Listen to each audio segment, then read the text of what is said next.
अस्सलाम वालेकुम दोस्तों, कैसे हैं? उम्मीद करते हैं अच्छे होंगे। अल्हम्दुलिल्लाह मैं भी अच्छी हूँ।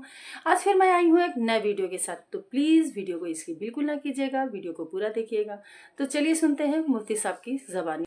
अस्सलामु अलैकुम वालेकुम अस्सलाम वरहमतुल्लाहि वरहमतुल्लाहि वबरकातुहू। वबरकातुहू। रमज़ान का महीना इंशाअल्लाह कल से शुरू हो जाएगा। बेशक इंशाअल्लाह। 29 तारीख़ को चाँद नज़र आने की ज़्यादा उम्मीद जी है।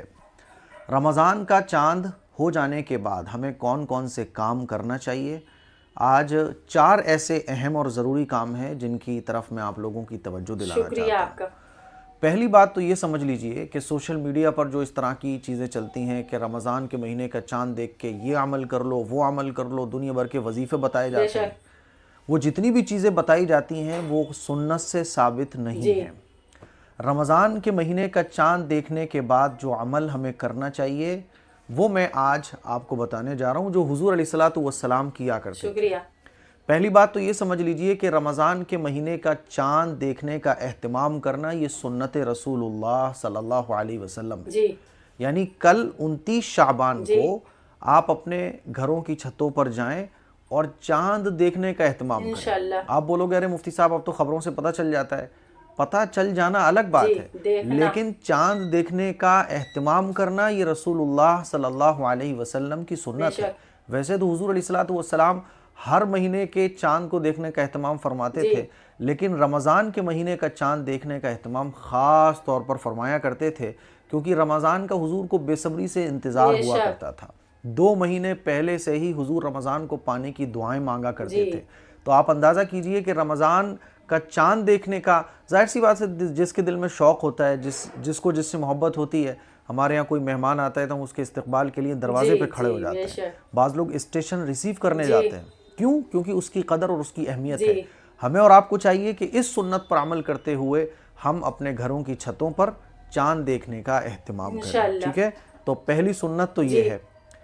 दूसरी सुन्नत ये है कि जब रमज़ान के महीने का चाँद नज़र आ जाए या ख़बरों के ज़रिए आपको पता चल जी जाए तो आप चाँद देखने की दुआ पढ़ें। हुज़ूर अलैहिस्सलातु वस्सलाम जब भी चाँद देखा करते थे नए महीने का तो ये दुआ पढ़ा करते थे, और चाँद देखने की भी दुआ यही जी है। रमज़ान के चाँद देखने की कोई ख़ास और अलग दुआ नहीं जी है। चाँद देखने की डिफरेंट दुआएं हैं, उसमें से आप कोई भी एक दुआ पढ़ सकते हैं। जी तो पहला काम चाँद देखने का एहतमाम करें। दूसरा, चाँद देखकर ये दुआ पढ़ें। कौन सी दुआ? स्क्रीन पर आप लोग देख सकते हैं। अल्लाहुम्मा अहिल्लहु अलैना बिल अम्नि वल जी ईमानी व सलामती वल इस्लाम व तौफीक़ी लिमा तुहिब्बु व तरदा रब्बी व रब्बुकल्लाह। इस दुआ का तर्जुमा जी है, ए अल्लाह इस चाँद को हम पर अमन, ईमान, सलामती और इस्लाम के साथ तुलू फरमा, और आमीन हमें उन कामों की तौफीक दे जिन्हें तू पसंद करता है और जिनसे राज़ी होता है। ए आमीन। चाँद, मेरा और तेरा रब जो है ना वो अल्लाह है।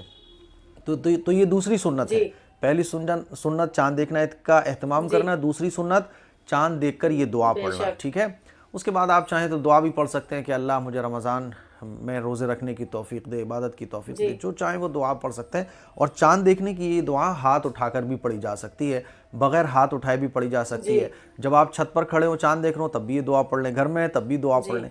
ये 2 सुन्नत हो गई। 2 और काम है जिसकी आपको नियत और इरादा जी करना है। तीसरा काम है तरावी पढ़ने की नियत और तरावी पढ़ने का इरादा। इंशाअल्लाह। रमज़ान का चाँद हो जाने के बाद जो सबसे पहली इबादत है वो तरावी जी की है। तरावी पढ़ना ये सुन्नत मुअक्कदा है। 1,24,000 सहाबा इकराम ने कभी तरावी की नमाज नहीं जी छोड़ी। जो लोग ये कहते हैं कि अरे भाई तरावी की इतनी इंपॉर्टेंस नहीं है, सहाबा इकराम की नज़र में एक एक सुन्नत की इतनी अहमियत हुआ करती थी कि मैं आपको एक छोटा सा वाक़या सुनाऊं कि एक सहाबी जो है ना वो अपनी आस्तीन को, उनकी आस्तीन ज़्यादा लंबी थी तो अपनी आस्तीन को कटवा रहे थे अपने बेटे जी से। कहा कि बेटा मेरी आस्तीन काट दो और छुरी से जी काटो। तो बेटे ने कहा अब्बाजान छुरी से काटूंगा तो ये गड़बड़ कटेगा, एक सार नहीं कटेगा, प्लेन नहीं कटेगा, जी कैंची है ना, कैंची से कटवा लीजिए। तो उन सहाबी रसूल ने फरमाया कि नहीं बेटा, मैंने एक मरतबा अपने आका मोहम्मद सल्लल्लाहु अलैहि वसल्लम को ज़्यादा आस्तीन का हिस्सा इसी तरह से काटते हुए देखा है, तो मैं ये गवारा नहीं करता कि मेरे नबी ने छुरी से काटा हो, मैं कैंची से जी कटवाऊँ। मैं अल्लाह के नबी से इतनी मोहब्बत करता हूँ। तो हम सहाबी को तो अल्लाह के नबी से इतनी मोहब्बत थी, बेशक और हमारा हाल ये कि सुन्नत कह के हम छोड़ दें, जी है ना। जी ऐसा हो ही नहीं सकता कि कोई काम हुजूर को पसंद हो और सहाबा ने ना किया बेशक हो। اور ہم یہ کہتے ہیں آج کل کہ ارے بھائی تراویح پڑھنا کوئی ضروری تھوڑی ہے، جی صحابہ کا عمل ہے یہ تو، ارے جماعت سے تو صحابہ نے پڑھی ہے، 20 تو صحابہ نے پڑھی، طرح طرح کی بات ہے۔ جی اللہ کے نبی کو جو کام پسند تھا ایسا ہو ہی نہیں سکتا کہ صحابی اس کام کو چھوڑ بے دیں۔ شک وہ صحابی اگر کسی کام کو اہتمام سے کر رہے پتہ یہ چلا کہ حضور نے اس کام کو ضرور کیا ہوگا، کیونکہ صحابہ سے بڑا عاشق کوئی نہیں ہو سکتا۔ تو تیسرا جو اہم کام ہے وہ ہے تراویح پڑھنا، اور پورے رمضان کے مہینے تراویح پڑھنا یہ سنت مؤکدہ ہے نا، تو بلا ضرورت اس کو بالکل نہ چھوڑیں۔ چوتھا بہت اہم کام، اور رمضان کو رمضان کہا ہی اسی لیے جاتا ہے کیونکہ اس مہینے کے روزے فرض ہیں، رمضان کے روزے فرض ہیں ہر مسلمان بالغ مرد اور عورت پر۔ تو چوتھی اہم عبادت یہ ارادہ اور نیت کیجئے کہ کوئی ایک روزہ بھی میں نہیں چھوڑوں گا، ہر روزہ رکھوں گا، روزہ نہیں چھوڑوں گا، کچھ بھی ہو جائے چاہے۔